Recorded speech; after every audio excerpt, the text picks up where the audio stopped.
ದಿನಾಂಕ ಮಾರ್ಚ್ 16, 2024 ರಂದು ಜರುಗಿದ ರಾಷ್ಟ್ರೀಯ ಲೋಕ ಅದಾಲತ್ ನಲ್ಲಿ ಚಿಕ್ಕೋಡಿ ನ್ಯಾಯಾಲಯಗಳಲ್ಲಿ ಬಾಕಿ ಇರುವ ಕೇಸ್ಗಳ ರಾಜಿಗೆ ಅರ್ಹವಿರುವ 2189 ಪ್ರಕರಣಗಳ ಪೈಕಿ 1381 ಪ್ರಕರಣಗಳು ಇತ್ಯರ್ಥಗೊಂಡಿರುತ್ತವೆ.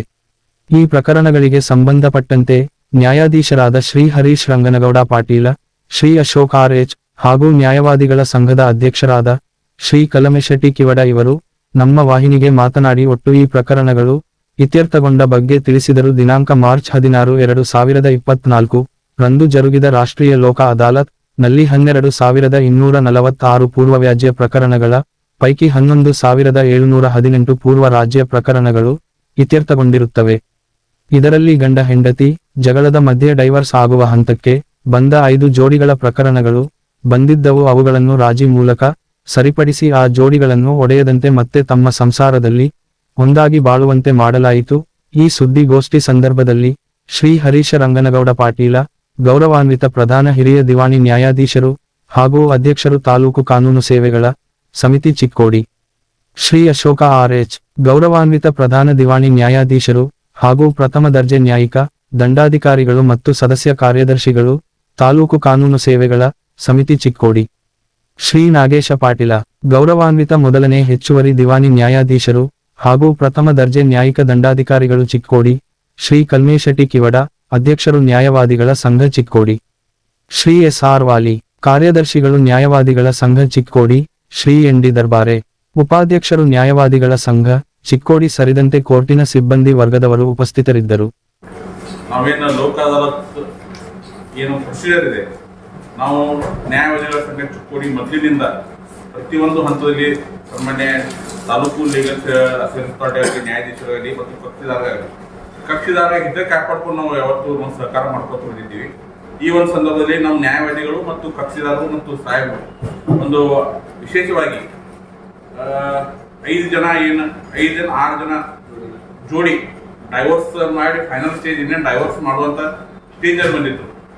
ಅದನ್ನು ಅವರು ಮರು ಜೋಡಣೆ ಮತ್ತೊಂದು ಅವ್ರು ಕೂಡಿಸಿ ಹೊಸ ಸಂಸಾರ ಬಾಳ್ರಿ ಅಂತ ಹೇಳಿ ಮಾಡಿದ್ದಾರೆ. ಇದಕ್ಕೆ ನಾನು ವಿಶೇಷವಾಗಿ ನ್ಯಾಯಾಧೀಶರಿಗೆ ನಾವು ಅವರ ಒಂದು ಮುತುವರ್ಜಿ ವಹಿಸಿ ಹರೀಶ್ ಪಾಟೀಲ್ ಸಾಹೇಬರಲ್ಲಿ, ಚೌಹಾಣ್ ಸಾಹೇಬರಲ್ಲಿ, ಅಶೋಕ್ ಆರ್.ಎಸ್. ಸಾಹೇಬರು ಮತ್ತು ನಾಗೇಶ್ ಪಾಟೀಲ್ ಸಾಹೇಬರು ಮತ್ತು ಆ ಕೇಸ್ನಲ್ಲಿದ್ದಂಥ ನ್ಯಾಯವಾದಿಗಳು ಮುತುವರ್ಜಿ ವಹಿಸಿ ಅವರ ಒಂದು ಮೈ ಮೇಲೆ ಹೊತ್ತು ಒಂದು ಜವಾಬ್ದಾರಿ ಅಂತ. ಯಾಕಂದ್ರೆ ಕಾಂಪ್ರಮೈಸ್ ಆಗ್ಬೇಕಾದ್ರೆ ಯಾರ್ಯಾರು ಮೈ ಮೇಲೆ ಜವಾಬ್ದಾರಿ ತಗೋಬೇಕಾಗ್ತದೆ. ಯಾಕಂದ್ರೆ ಈ ಕಾಂಪ್ರಮೈಸ್ ಆದ ಸಾಹೇಬ್ರ ಈ 1 ತಿಂಗಳ ತುಂಬಲಿಲ್ಲ ಅಂದ್ರೆ ಹಿಂಗೆ ಮಾಡಿದ್ರು. ಅದಕ್ಕೆ ಪ್ರತಿಯೊಂದು ಹಂತದಾಗ ಏನು ಕೇಸ್ ಮುಗಿಯತ್ತೋ ಸ್ವತಃ ನ್ಯಾಯಾಧೀಶರು ಜವಾಬ್ದಾರಿ ತಗೊಂಡು ಇದನ್ನು ಮಾಡಿದರು. ವಿಶೇಷವಾಗಿ ಈ ಸರ್ತಿ 5 ಜೋಡಿ ಅವ್ರ ಸಾಹೇಬ ಸ್ವತಃ ಜವಾಬ್ದಾರಿ ಏನಾದ್ರು ನಿಮ್ಮ ಮುಂದಿನ ಲೋಕ ಅದಾಲತ್ನೊಳಗೆ ಜಗಳ ನಾ ಜವಾಬ್ದಾರಿ ಪರ್ಸನಲ್ ಜವಾಬ್ದಾರಿ ಜಡ್ಜ್ ಅಂತಾರ ಪರ್ಸನಲ್ ಜವಾಬ್ದಾರಿ ಅಂತೇಳಿ ಒಂದು 3 ಸಾಹೇಬರ ಜವಾಬ್ದಾರಿ ತಗೊಂಡು 5 ಜೋಡಿಗಳು ವಿಶೇಷ ಅಂದ್ರೆ ನಮ್ಮ ಅನಿಸ್ತೈತಿ ನಮ್ಮ ತಾಲೂಕಾ ಏನು ಸುತ್ತಮುತ್ತ ತಾಲೂಕೊಳಗೆ ಇದೊಂದು ಅತಿ ಹೆಚ್ಚು ಜೋಡಿ ಕೂಡಿದ್ದು ಅದಾವ. ಹಿಂಗೆ ಪ್ರತಿಯೊಂದು ಹಂತದಲ್ಲಿ ನ್ಯಾಯಾಧೀಶರು ಮತ್ತು ನ್ಯಾಯವಾದಿಗಳು ಕೂಡಿಕೊಂಡು ಏನು ನಾಣ್ಯದ 2 ರೂಪಗಳಂತೆ ನಾವು ಕಕ್ಷಿದಾರರನ್ನ ಹಿತ ಕಾಪಾಡೋ ಸಲುವಾಗಿ ನಾವು ಯಾವತ್ತೂ ಇದ್ದೇವೆ. ಈ ಒಂದು ಸಂದರ್ಭದಲ್ಲಿ ನಾವು ನ್ಯಾಯವಾದಿಗಳು ಯಾವತ್ತೂ ಸಂಘ ನ್ಯಾಯಾಧೀಶರಿಗೆ ಸಹಕಾರ ಕೊಡ್ತಾ ಬಂದಿದೆ ಮತ್ತು ಕಕ್ಷಿದಾರರಿಗೆ ಸಹಕಾರ ನೀಡುತ್ತೆ ಅಂತ ಹೇಳಿ ಅದೇ ಪ್ರಕಾರ ಈ ಸತಿ ನಾವು ಲೋಕ ಅದಾಲತ್ ಸಹಕಾರ ನೀಡಿದ್ದೇವೆ ಅಂತ ಹೇಳಿ ನಾನು ಒಂದು ಮಾತು. ಕಾರ್ಯಕ್ರಮಕ್ಕಿಂತ ಒಂದು ಪೂರ್ವಭಾವಿ ಸಭೆಯಾಗಿ ನಾವು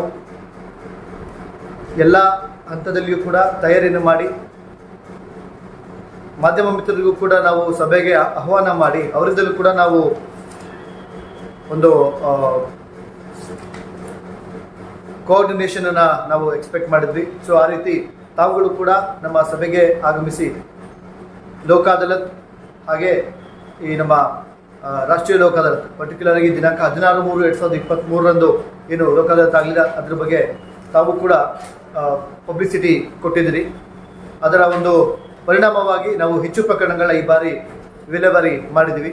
ಆ ಕುರಿತು ತಮಗೆ ಮಾಹಿತಿಯನ್ನು ಕೊಡಲಿಕ್ಕೆ ಹಾಗೆ ಲೋಕ ಅದಾಲತ್ಗೆ ತಾವು ನೀಡಿದ ಒಂದು ನಿಮ್ಮ ಸಹಕಾರವನ್ನು ಕೂಡ ನೆನೆದು ತಮಗೆ ಕೃತಜ್ಞತೆಗಳನ್ನ ಅರ್ಪಿಸಲಿಕ್ಕೆ ಸಭೆಯನ್ನು ನಾವು ಆಯೋಜನೆ ಮಾಡಿದ್ವಿ.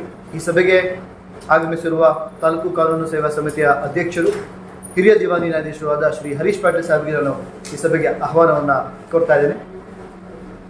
1ನೇ ಹೆಚ್ಚುವರಿ ದಿವಾನಿ ನ್ಯಾಯಾಧೀಶರಾದ ಗೌರವಾನ್ವಿತ ಶ್ರೀ ನಾಗೇಶ್ ಪಾಟೀಲ್ ಸಾಹೇಬ್ಗೂ ಕೂಡ ಈ ಸಭೆಗೆ ನಾನು ಆಹ್ವಾನ ಕೊಡ್ತಾ ಇದ್ದೀನಿ. ನಮ್ಮ ಚಿಕ್ಕೋಡಿ ನ್ಯಾಯವಾದಿ ಸಂಘಗಳ ಅಧ್ಯಕ್ಷರಾದ ಗೌರವಾನ್ವಿತ ಶ್ರೀ ಕಲ್ಮೇಶ್ ಕಿವಡ್ ಸರ್ಗೂ ಕೂಡ ನಾನು ಸ್ವಾಗತವನ್ನು ಕೋರ್ತಾ, ಕಾರ್ಯದರ್ಶಿಯಾದ ಶ್ರೀ ವಾಲಿ ಸರ್ಗೂ ಕೂಡ ಸ್ವಾಗತವನ್ನು ಕೋರ್ತಾ, ಈ ಸಭೆಯನ್ನು ನಡೆಸ್ಕೊಡ್ಬೇಕು ಅಂತ ನಾನು ಗೌರವಂತ ಅಧ್ಯಕ್ಷರಲ್ಲಿ ಕೇಳ್ಕೊಳ್ತೀನಿ.